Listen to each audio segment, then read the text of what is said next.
Muchas gracias, maestras y maestros que están participando en el diplomado Una supervisión efectiva para el aprendizaje de nuestros alumnos. Vamos a desarrollar la conferencia que se titula La evaluación de las escuelas, que forma parte del módulo 9 de este diplomado. En la imagen siguiente vamos a ver el planteamiento que es nuestro punto de partida. Son tres ideas que constituyen los supuestos de esta noción de el papel de la supervisión para la evaluación de las escuelas y para la calidad educativa en general. Las tres ideas son las que tienen ustedes en los apartados de la imagen. El primer supuesto es el que entendemos que las escuelas, todas las escuelas, tienen como propósito fundamental el que deben buscar que todos sus alumnos, todos los niños, alcancen buenos niveles de aprendizaje.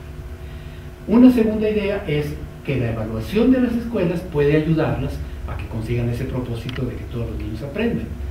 Y una tercera idea es que la supervisión escolar tiene un papel que puede ser fundamental en la evaluación de las escuelas. Estas tres ideas pues son como que muy obvias, muy evidentes, podríamos decir incuestionables, indiscutibles, pero están expresadas de una manera muy general y la manera como las entiende cada persona puede ser muy diferente, y dependiendo de esa manera de concretarlas pueden resultar muy aceptables o no tan aceptables. Vamos a ver en la siguiente imagen una forma que a mi juicio no es adecuada de entender estas tres ideas fundamentales. La primera es, bueno, las escuelas tienen que buscar que todos los niños aprendan y aprendan mucho, pero la mayoría no lo hace. En especial las escuelas públicas no están cumpliendo esta tarea y nuestra educación es muy mala, particularmente mala, destaca en el mundo por su mala calidad.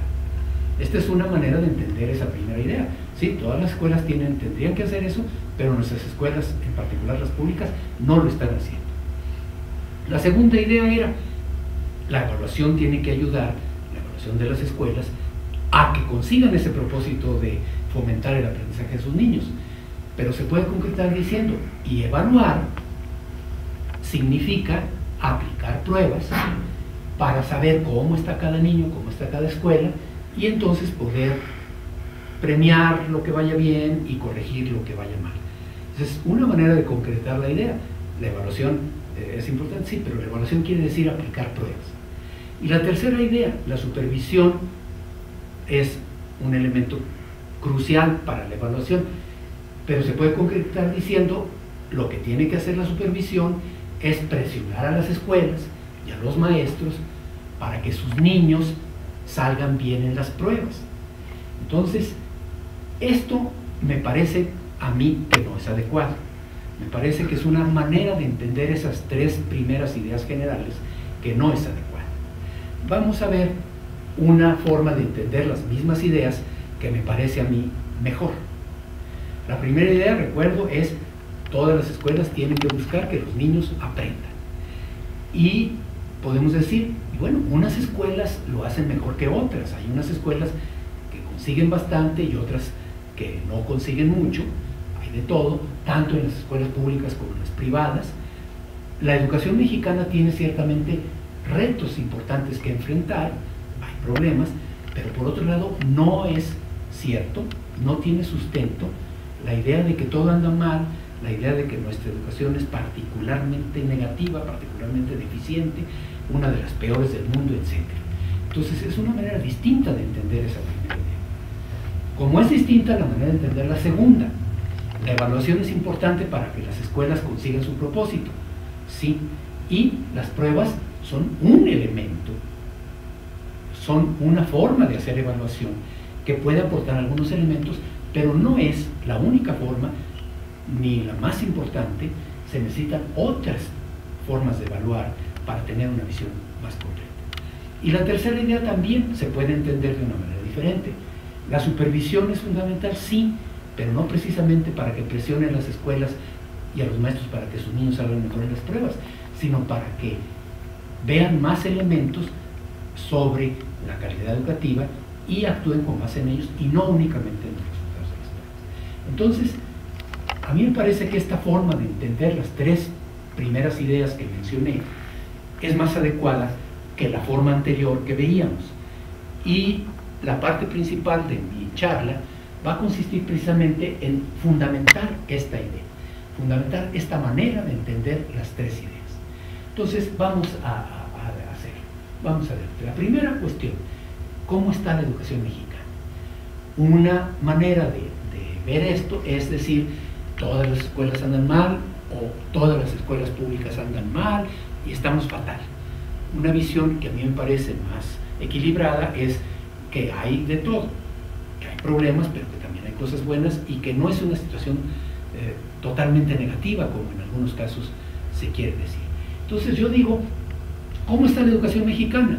Y la primera frase dice, ni tan mal, como algunos dicen, ni tan bien como yo quisiera y como creo que todos quisiéramos. Y por otro lado, la situación se puede explicar por muchos factores. Vamos a analizar un poquito esto. Primer punto, el nivel promedio, el nivel general de aprendizaje que se consigue en las escuelas mexicanas ciertamente es inferior, es más bajo que el nivel que se consigue en las escuelas de los países más avanzados. Obviamente nuestro nivel de aprendizaje de nuestros alumnos es inferior al de muchos países europeos, de Norteamérica, países del este de Asia, en fin, sí, es cierto. Pero por otro lado, también es cierto, con la misma solidez que se dice lo anterior, podemos decir con los mismos resultados de las evaluaciones internacionales, que los resultados de los niños mexicanos son mejores en promedio que los de la mayor parte de los países de América Latina. Solamente en primaria los resultados mexicanos son claramente inferiores a los de Cuba, son muy similares, equiparables a los de Chile, a los de Uruguay y a los de Costa Rica, que junto con México son los países que siguen después de Cuba en los resultados educativos de América Latina.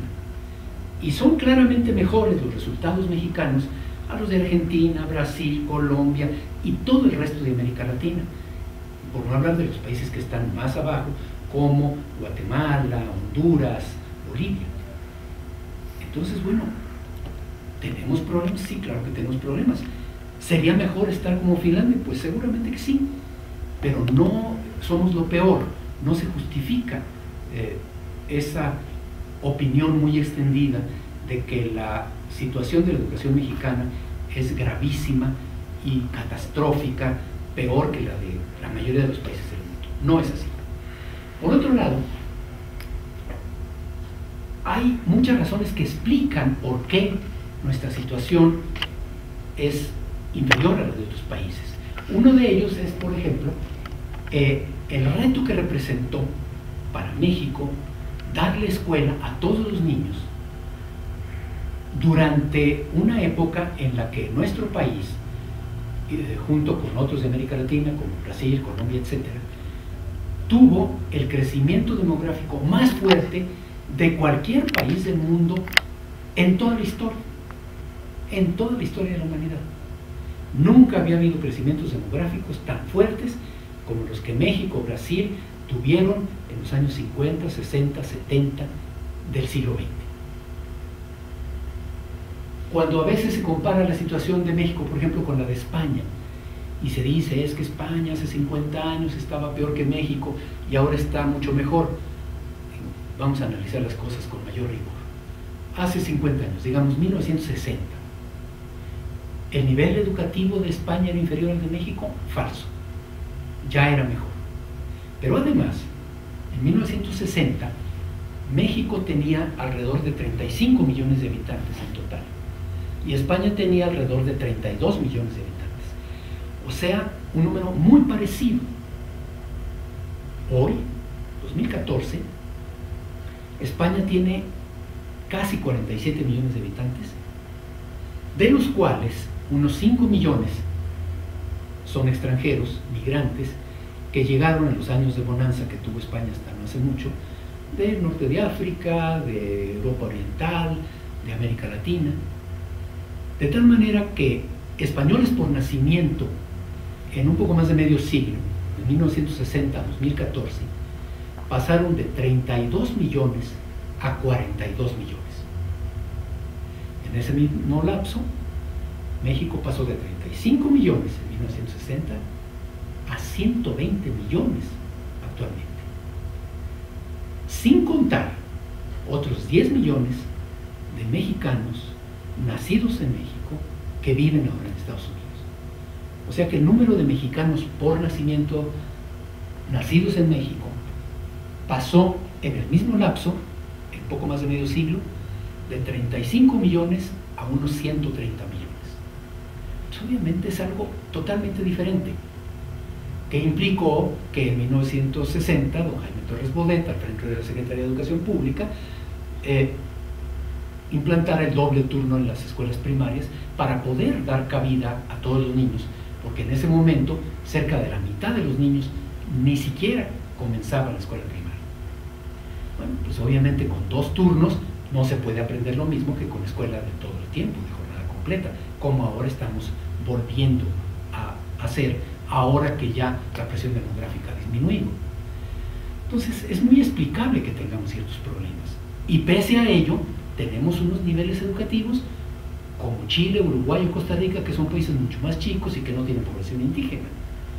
Entonces ciertamente nuestra educación tiene problemas, pero por otro lado también tiene cosas que debemos reconocer, y su situación a nivel internacional es bastante comparable a la de otros países similares al nuestro. Por otro lado, el nivel de aprendizaje no ha empeorado desde que tenemos información.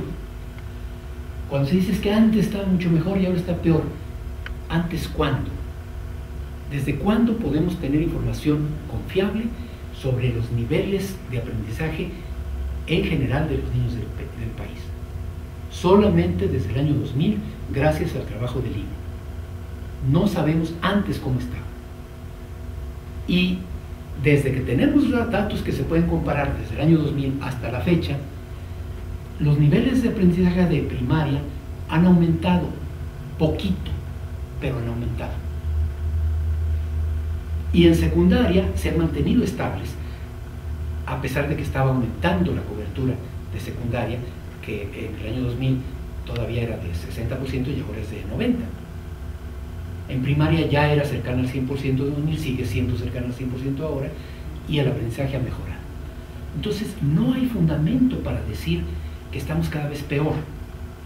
Podríamos decir, sería mejor avanzar más rápido, esa es otra cosa. Yo también quisiera que avanzáramos más rápido, y podemos avanzar más rápido tomando medidas adecuadas, pero una cosa es no avanzar suficientemente rápido para lo que quisiéramos, y otra cosa es ir para atrás cada vez peor. Esto no es cierto. Por otro lado, cuando se dice, bueno, pero es que las escuelas privadas están muy bien y son las escuelas públicas las que están mal, allí es donde estamos fallando. Falla el sistema público de educación. Falso. Los resultados de las escuelas privadas sí son superiores en general a los de las escuelas públicas, pero si analizamos las cosas teniendo en cuenta la diferencia del nivel socioeconómico de los estudiantes que están en unas y en otras, la diferencia desaparece, y en algunos casos inclusive se revierte a favor de las escuelas públicas. Hay que tener en cuenta que solo el 8% de los niños mexicanos asisten a escuelas primarias privadas, y solamente el 8% de los muchachos mexicanos asisten a secundarias privadas. El 92% asiste a primarias de secundarias públicas. Entonces, bueno, ese 8%, con excepciones muy respetables, está formado por niños y jóvenes de un nivel socioeconómico más alto, de condiciones más favorables. Y en el 92% de las escuelas públicas están también los niños más pobres, los niños indígenas, los niños del medio rural, de poblaciones dispersas, etc. Entonces, no hay una razón para considerar que la escuela privada está muy bien y es la escuela pública la que está muy mal. Nuestros problemas son generales. Y por otro lado, hay que reconocer que además de las carencias que tienen los niños de origen más humilde en sus hogares, generalmente asisten a escuelas públicas que también tienen carencias. Los niños indígenas, los niños de medio rural disperso, asisten a cursos comunitarios, a escuelas primarias multigrado o a telesecundarias, que son los servicios que presentan más carencias en el sistema educativo público. Entonces, obviamente, no podemos esperar que niños que tienen desventajas en el hogar y que son atendidos en las escuelas más débiles obtengan resultados iguales a los de los otros niños. Ese sí es un problema de la educación pública, que ha sido inequitativa, que ha dado más a los que tenían ya un poco más y ha dado menos a los que tenían ya de por sí menos y por lo tanto requieren de más apoyo. Entonces, con esto sustento esa idea de que la educación mexicana tiene retos importantes, pero no tiene una situación catastrófica y peor del resto del mundo. La segunda idea, la evaluación como un elemento importante para la mejora, que en general comparto, pero que precisamos, pero no reduciendo la evaluación a pruebas. ¿Qué pasa con las pruebas? Es lo que vamos a ver en esta primaria. Las pruebas, y en particular las pruebas que se aplican masivamente a todos los niños, por el solo hecho de que se apliquen en una escala tan grande, tienen que tener ciertas características como las que menciona la imagen. Tienen que ser pruebas cortas, que se pueden resolver en un lapso relativamente corto, porque el niño no puede pasarse días y días resolviendo pruebas, y tienen que estar formadas con preguntas que se puedan calificar en forma automática, con la computadora. Eso quiere decir que van a ser básicamente preguntas de las llamadas de opción múltiple, en las que el niño tiene que escoger una respuesta entre varias que se le presentan. Este tipo de pruebas son muy prácticas y muy eficientes o baratas para obtener información sobre algunas cosas, sobre lectura, sobre matemáticas en aspectos simples, pero no pueden o pueden con dificultad evaluar otras cuestiones. La expresión escrita se tiene que evaluar redactando los niños, no se puede evaluar con opción múltiple. La expresión oral, ¿cómo evaluar la expresión oral con una prueba escrita? Los aspectos cognitivos más complejos, los que implican inferir, analizar, sintetizar, etc. Y los aspectos no cognitivos, los aspectos actitudinales, valorales, que son todos estos cuestiones muy importantes del currículum. No se pueden evaluar fácilmente con este tipo de pruebas. Y entonces, pues, las pruebas nos aportan cierta información muy interesante, muy útil, pero sobre una parte muy acotada del currículo. Entonces, no podemos basar únicamente nuestros juicios sobre la calidad educativa en los resultados de esas pruebas. Nos pueden dar cosas, luego veremos qué elementos, por qué pueden ser muy importantes, pero aún si están muy bien hechas, no sustentan un diagnóstico completo. Imaginemos que para prescribir un tratamiento médico únicamente se tomara la decisión basada en el análisis de azúcar y colesterol. Aunque estén muy bien hechos los análisis y sepamos con mucha precisión cuánta azúcar en la sangre o cuánto colesterol tiene una persona, eso es insuficiente para que el médico pueda decir tiene que tomar esto, tomar lo otro, o recomendar una dieta o X. Necesita muchos más elementos. Lo mismo pasa acá. Con los resultados de las pruebas, saber que en lectura de comprensión el niño anda así basado, o que en aspectos mecánicos de matemáticas anda así basado, no es suficiente para tener un diagnóstico completo de cómo está el niño y ver qué es lo que se tiene que hacer con él. Entonces, tenemos que utilizar otros elementos. Vamos a la siguiente. Ahora, esto nos lleva a una cuestión. Entonces, no se pueden evaluar esas otras cuestiones a las que me referí. No, sí se pueden evaluar, pero de otra manera. La manera más completa como se puede tener una visión que abarque todos los aspectos del currículo, etc., es con las evaluaciones que pueden hacer los maestros en el aula. La evaluación que hacen los maestros en el aula, si se hace bien, puede tener los niveles de confiabilidad y validez más altos, suficientes, adecuados para que realmente se puedan tomar decisiones sobre el niño. Ahora bien, no necesariamente todos los maestros están preparados para hacer buenas evaluaciones, eso es verdad, eso es verdad. Pero entonces eso no lo arreglamos con las pruebas en gran escala. Eso lo arreglamos fortaleciendo las competencias profesionales de los maestros para que puedan hacer mejores evaluaciones. Entonces, el maestro es insustituible. Es insustituible para que los niños aprendan y es insustituible para evaluar qué tanto aprendieron los niños. Para las dos cosas, un buen maestro. Vamos a ver. ¿Qué entonces nos aportan las pruebas? Entonces, ¿para qué hacemos pruebas si el maestro es el que puede hacer las evaluaciones? Sí, pero aún si todos los maestros hicieran evaluaciones muy bien hechas, sus resultados no se pueden agregar, no se pueden integrar, no se puede sacar un promedio, porque cada maestro toma en cuenta circunstancias especiales de sus niños. Para poder tener una visión del conjunto, solamente se puede con pruebas en gran escala, en los aspectos limitados que éstas pueden cubrir. Pero eso también es importante, desde luego. Entonces, las pruebas nos dan elementos comparables con otros países, dentro del país, entre estados, etcétera, que solamente las pruebas nos pueden dar. También los resultados a lo largo del tiempo solamente se pueden valorar por medio de estos instrumentos. Entonces,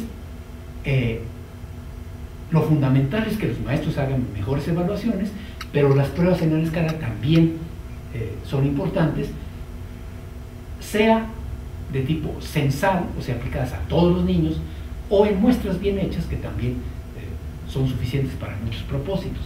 Y entonces nos dan elementos valiosos que pueden complementar la evaluación que hace el maestro. ¿Qué pasa? ¿Cuáles son las consecuencias de tener esa visión limitada de las pruebas? Pensar que pueden hacer lo que no pueden hacer. Pues entonces se tiende a usarlas para las cosas que no se debe, para hacer usos inadecuados de las pruebas. Hacer, por ejemplo, que los estímulos que se dan a los maestros se basen en los resultados de los niños. Hacer ordenamientos de escuelas, rankings o tablas de posiciones, como se dice en los deportes, y entonces eso hace que las pruebas sean de alto impacto, o sea que tengan consecuencias fuertes.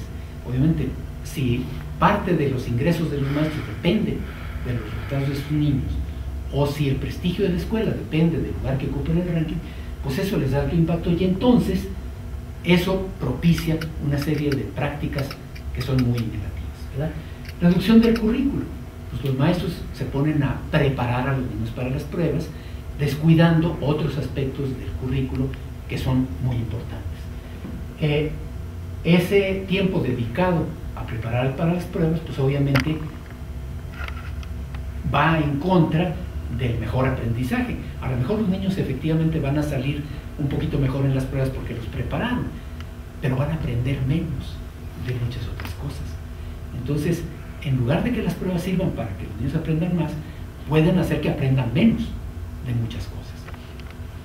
Y por otro lado, muy importante, la última viñeta que tenemos, hace que los niños centren la atención en que tienen que sacar altos resultados en las pruebas y no que les interese aprender por el gusto de aprender. La motivación intrínseca, que es la más importante. Si el niño no quiere aprender porque le gusta, porque le atrae, porque es algo que ve bien, que ve interesante, todo lo demás no sirve.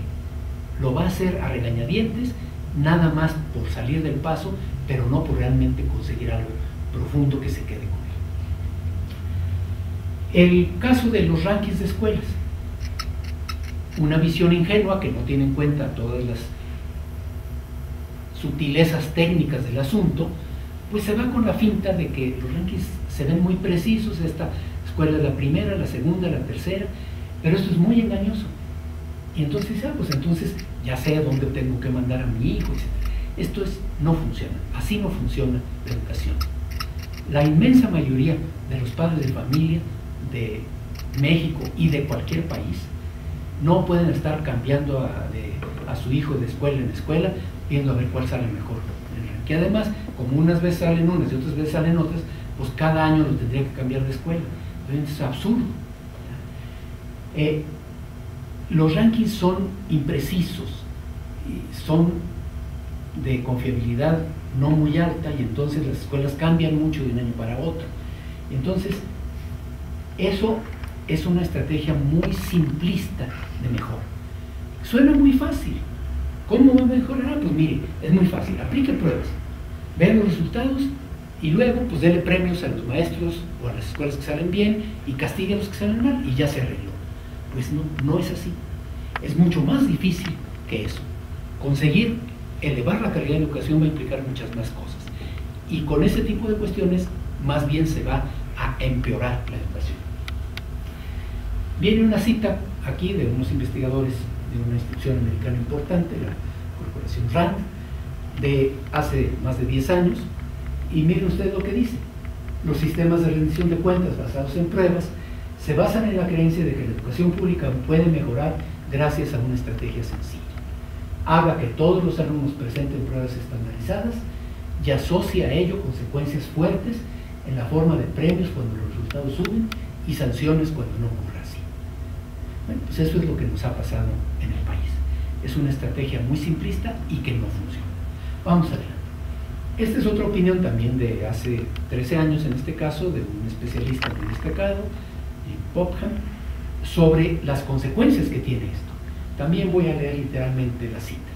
Aspectos importantes del currículo se están haciendo a un lado porque no son medidos por las pruebas. Los niños están siendo entrenados sin descanso para que dominen el contenido de esas pruebas de alto impacto y en consecuencia están comenzando a odiar la escuela. En muchos casos los maestros se dedican a preparar a sus alumnos para las pruebas, lo que se parece mucho a hacer trampa porque están inflando las puntuaciones de los alumnos sin elevar su competencia. O sea, no solamente es trampa decirles las respuestas a los niños, también es una forma de trampa prepararlos para la prueba, con la prueba del año pasado o lo que sea, descuidando el aprendizaje sustancial. Entonces, como vemos, estas ideas que ya había venido expresando no son originales y existen desde hace tiempo en los lugares que empezaron antes que nosotros a utilizar este tipo de instrumentos y en donde se empezaron a presentar más tempranamente las distorsiones que hemos empezado a ver nosotros.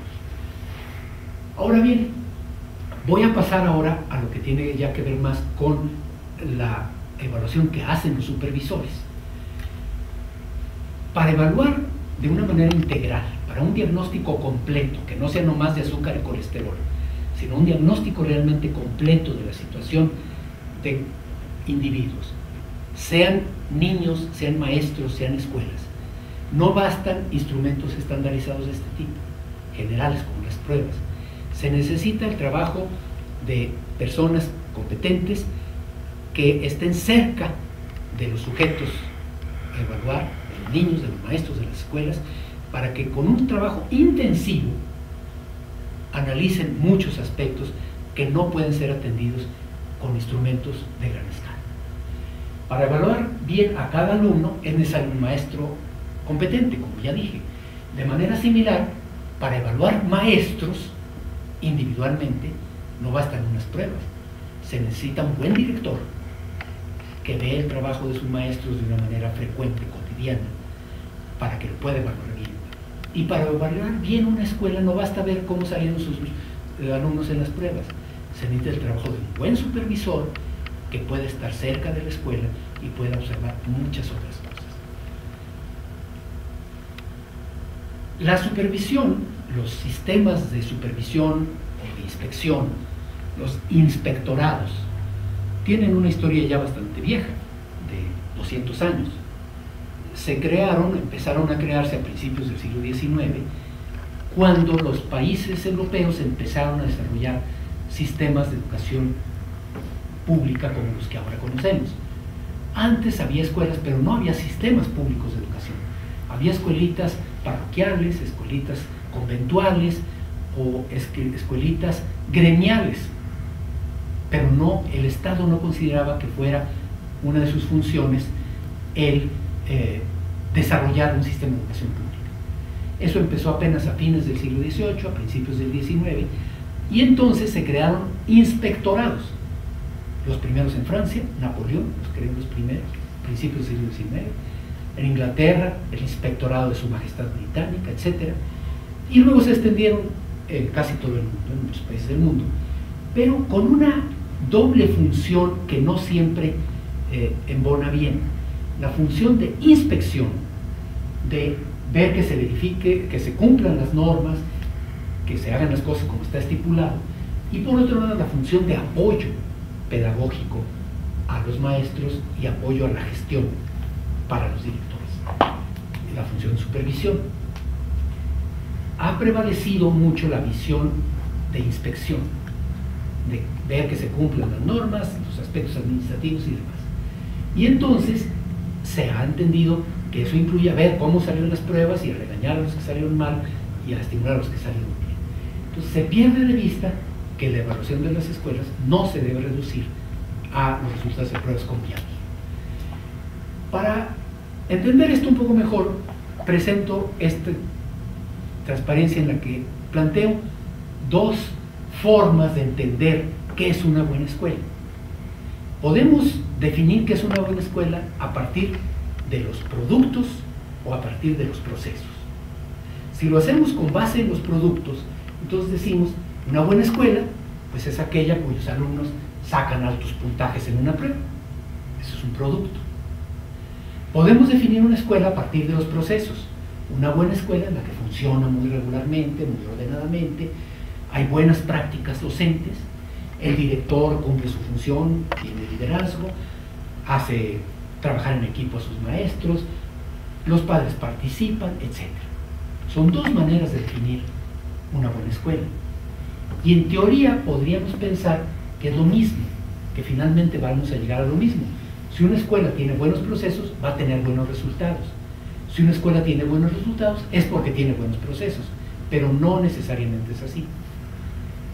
Por la complejidad de estas cosas, por la influencia que tiene el contexto socioeconómico del hogar, etc., una escuela puede funcionar bien y tener buenas prácticas y todo, y a pesar de ello, no tener resultados muy buenos. Y una escuela puede tener resultados muy buenos, pese a que no funcione tan bien, porque tiene alumnos muy favorecidos. Entonces, tenemos que tener cuidado con esto porque es engañoso. Vamos adelante. Imaginemos dos escuelas, imaginarias, pero las hay. Una primera, que tenemos en el lado izquierdo, admite solo algunos aspirantes, o sea, selecciona mucho. Tiene una alta demanda y puede seleccionar a los mejores aspirantes, nomás admite a algunos. Eso hace que muchos de sus alumnos vengan de medio favorecido, porque precisamente son los que vienen mejor. Es muy exigente la escuela. Entonces un alumno que no rinde bien, sale. Y se cambia, se va a otra escuela menos exigente. Entonces hay muchos que se van. La otra escuela admite a todos los alumnos, a todos los solicitantes. Entonces, muchos de sus alumnos no son de medio tan favorable, los admite a todos. Y por otro lado, trata de que ninguno se le vaya, que todos terminen, aunque no vayan tan bien como quisieran. Y entonces, ¿qué va a pasar? Si se aplica una prueba, ¿cuáles niños van a salir mejor? Pues los de la escuela de aquel lado, sin duda. Y eso no quiere decir que sea mejor. Esta escuela, cuyos niños a lo mejor salen menos bien en las pruebas, puede ser mejor que aquella, porque está trabajando con niños que presentan mayores dificultades para aprender y no deja que se le vaya ninguno, los mantiene a todos hasta el final. Entonces, una escuela puede ser muy buena gracias a que selecciona mucho a sus alumnos y a que expulsa a los que no van bien, y entonces sus resultados parecen excelentes. Y otra escuela que mantiene a todos sus alumnos, aunque tengan resultados más bajos, puede ser excelente aunque sus resultados no lo parezcan tanto. Muy bien, vamos a ver.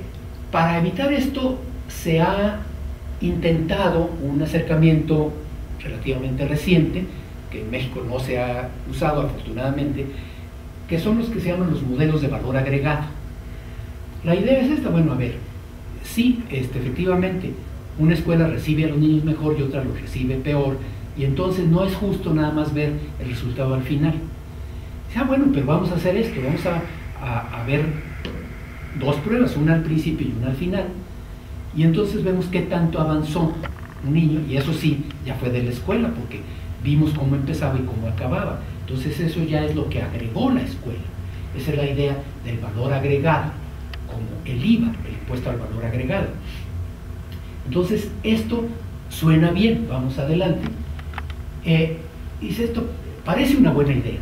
Bueno, pues sí, con eso se podría arreglar el asunto, y sí podríamos basarnos en los resultados de las pruebas para ver cuál escuela es mejor o peor, si vemos qué tanto sabían al principio los niños y después. Pero en realidad no es así. Las pruebas, como ya dijimos, no miden todo. Entonces podríamos saber nada más algunos aspectos. Pero además, los resultados son imprecisos y son fluctuantes en el tiempo. Y entonces unas escuelas a veces salen mejor y otras salen peor. En la práctica es muy difícil hacer esta cuestión de seguir a los niños y de tener sus resultados de antes y después. Y además hay una dificultad fundamental de principio.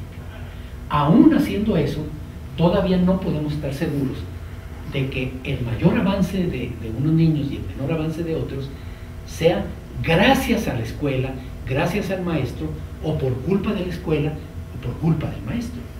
Seguimos teniendo la posible influencia del entorno.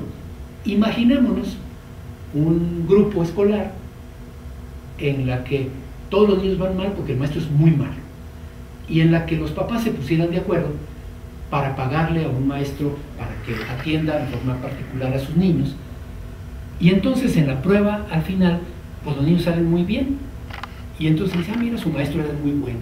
Pues no, fíjense que era tan malo que los papás tuvieron que contratar otro. Entonces no es fácil poderle atribuir los resultados a una persona, porque hay muchos otros factores que influyen. Entonces tampoco con los modelos de valor agregado resolvemos la situación. ¿Qué se necesita para evaluar bien una escuela? Se necesitan buenos supervisores que precisamente puedan ver muchas cosas. Ver los resultados de los alumnos en las pruebas, sí, pero nada más como un elemento, como un indicador. Ver los resultados de la evaluación que hacen los maestros, que incluyen muchas cosas que no salen en las pruebas. Ver otros resultados de la escuela, por ejemplo, cuántos niños se les van. Eso no sale en las pruebas, pero el supervisor sí lo debe de saber, a ver cuántos niños perdieron y por qué. Puede ser que los niños se vayan por razones que la escuela no puede controlar. Es el caso, por ejemplo, de los niños de familias migrantes. Pero otras veces sí se puede decir, bueno, oiga, ¿y usted qué ha hecho? Ya no está viniendo fulanito, ¿qué pasó con él? No, pues quién sabe, no entera. Oiga, un buen maestro, un buen director, cuando un niño deja de ir, tiene que estar al pendiente de localizarlo, buscar a los papás, a ver qué pasó con ese niño. Entonces, una escuela que no pierde niños, pues tiene mérito, y eso no sale en las pruebas. Ver otras cuestiones, los procesos, ver el trabajo en colectivo de los maestros, el liderazgo del director, la participación de los padres, las condiciones del entorno. Entonces, todo eso implica más que pruebas, implica el trabajo de una persona competente y que esté cercana a la escuela, que es el supervisor. Entonces, por otro lado, la supervisión también puede apoyar otros aspectos de la evaluación de los niños. Dijimos que nada puede sustituir a un buen maestro, pero que no todos los maestros tienen la formación adecuada o la preparación suficiente. El supervisor con el director pueden detectar esto y pueden propiciar que haya actividades que fortalezcan la capacidad de los maestros para hacer buenas evaluaciones y demás, con lo cual todo el mundo saldría ganando. La evaluación de los docentes. Dijimos que para evaluar un maestro tampoco va a ser suficiente aplicarle una prueba al maestro. Se va a tener, ni usar los resultados de sus alumnos. Se va a tener que ver una persona cercana, el director, con el apoyo del supervisor.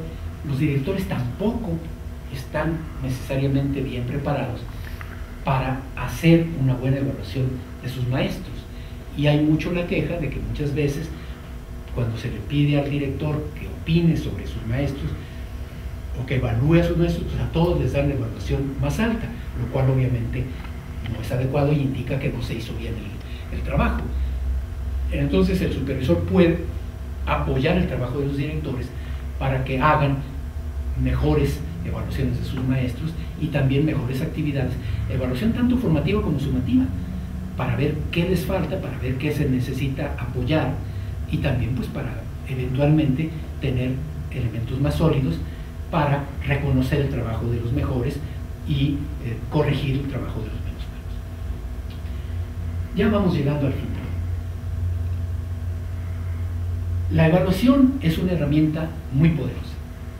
Obviamente, como seguramente ustedes saben, pues yo me he dedicado mucho tiempo a la evaluación y soy un ferviente partidario de la evaluación, pero no de cualquiera, de una evaluación bien hecha, de una evaluación técnicamente sólida y que se aplique y se use para lo que se puede usar, que no vaya más allá de sus alcances reales, lo cual implica ser consciente de ello. Entonces digo, la evaluación es una herramienta muy importante, pero si se usa mal puede ser muy negativa, como si se usa bien puede ser muy positiva. Entonces, depende de cómo se haga, de cómo se interpreten los resultados y de qué decisiones se tomen con base en ello. Y esto se aplica tanto a la evaluación de los alumnos como a la evaluación de los maestros y a la evaluación de las escuelas. Y desgraciadamente en nuestro medio todavía prevalece una visión muy superficial de la evaluación, que no tiene conciencia de estos matices finos que son complejos y lleva muchas veces a usos desafortunados. Por eso creo que es muy importante que todos tratemos de entender mejor los alcances, los límites de las evaluaciones para que las usemos bien. ¿Por qué prevalece eso? Bueno, pues por desconocimiento de la complejidad de la tarea, por falta de una cultura de la evaluación. Muchas personas que no trabajan en medios educativos no se dan cuenta de lo difícil que es conseguir buenos resultados con todos los niños, en particular con los niños de ambiente más desfavorable. Esa idea de usar esas estrategias simplistas de aplique la prueba y luego sanciones y premios y con eso se arregla, tiene un supuesto falso. Es que enseñar es fácil. Enseñar bien es fácil. Si no lo hacen los maestros, pues es por flojos. Entonces lo único que hay que hacer es tronarles los dedos y con eso se va a arreglar el asunto. Pues fíjese que no. Muchas veces los maestros hacen un esfuerzo muy grande y no logran hacerlo mejor porque es algo difícil. Es frecuente, dice la segunda viñeta, que dirigentes empresariales vean con simpatía estrategias simplistas, pensando que las fallas en las escuelas, y en particular en las escuelas públicas, se corregirían fácilmente si se privatizaran, porque las escuelas privadas están muy bien, ignorando que no es así, como ya dije, y que menos del 10% de los niños del país van a escuelas privadas y la gran mayoría van a escuelas públicas, y que esa presunta diferencia cualitativa entre las escuelas privadas y las públicas es muy discutible. Entonces por eso es frecuente esa opinión simplista a la que ya traté. ¿Qué necesitamos? A veces escuchamos las frases esas de que lo que no se evalúa no se puede mejorar. Yo no estoy de acuerdo con esa frase así como así. Lo que no se evalúa no se puede mejorar, y lo que sí se evalúa tampoco. Tampoco, si no se trabaja mucho. O sea, la evaluación no mejora las cosas. Lo que mejora las cosas es el trabajo intenso y bien orientado en el campo de que se trate.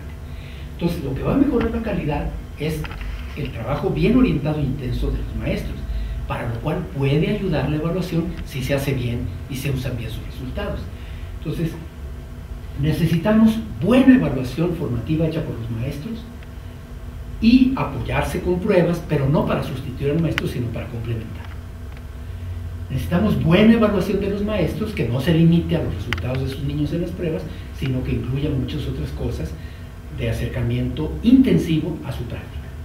Y necesitamos buena evaluación de escuelas que use también los resultados de los alumnos como un elemento, pero que tome muchos aspectos, para lo cual es fundamental el supervisor, como ya dijimos. ¿Qué es lo que no necesitamos? no necesitamos que la evaluación solamente consista en lo más fácil. Las pruebas no son difíciles de hacer, bueno, son difíciles, lo sé, pero es mucho menos difícil que componer otras muchas cosas del sistema educativo. Entonces, no necesitamos una evaluación reducida a los aspectos más fáciles de medir y que ignore las complejidades del aprendizaje y de la enseñanza, etc. Lo que no necesitamos es un uso de los resultados que desorienta, que lleva a que haya algunos que presumen de cosas por las que no tendrían que presumir. Una escuela privada con alumnos de alto nivel socioeconómico y con muchos recursos no tendría por qué jactarse de que tuvo mejores resultados que una escuela muy pobre con tantas que hay. Y por otro lado, lleva a que las escuelas que siempre salen mal, por muchos esfuerzos que hagan, pues se desalienten, porque no es por falta de esfuerzo en muchos casos, otras veces sí, cuando sea por negligencia, pues habrá que detectarla y corregirla, pero muchas veces no es negligencia, es impotencia. Esas escuelas, pues a perder la poca esperanza que aún tenían, porque pues ya no solo no se les reconoce, sino que se les sanciona. Y por eso la supervisión puede ser una pieza clave para tomar el camino que a mí me parece más adecuado. Voy a terminar, y para esto lo voy a hacer de una manera, pues tal vez un poco chusca. Hace algunos años inventé este decálogo que voy a presentarles brevemente a ustedes, ¿verdad? Creo que la mayoría de quienes llevan este curso estarán familiarizados con el decálogo de los 10 mandamientos que en nuestra cultura religiosa son perfectamente conocidos. Y entonces, pues obviamente esto, como verán, es una parodia de esto, ¿verdad? Y dice: si quieres hacer una buena evaluación, deberás respetar los siguientes mandamientos. El primero: amarás a la educación sobre todas las cosas. No pondrás antes que ella a la evaluación. El segundo: no evaluarás en vano. El tercero: santificarás el propósito de la evaluación y subordinarás a él su diseño. El cuarto: honrarás tanto la confiabilidad como la validez de tus evaluaciones.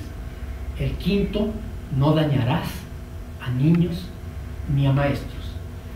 El sexto: no fastidiarás a las escuelas. El séptimo: no difundirás falsos resultados ni ocultarás los verdaderos. El octavo: no reducirás la evaluación a pruebas. El noveno: no desearás la evaluación de tu prójimo. Y el décimo: no codiciarás los resultados ajenos. Y para los que nos aprendimos el catecismo del padre Ripalda cuando éramos chicos, dijimos: estos 10 mandamientos se encierran en 2: en servir y amar a los alumnos sobre todas las cosas, y a los maestros como uno mismo. Amén. Muchas gracias por su atención.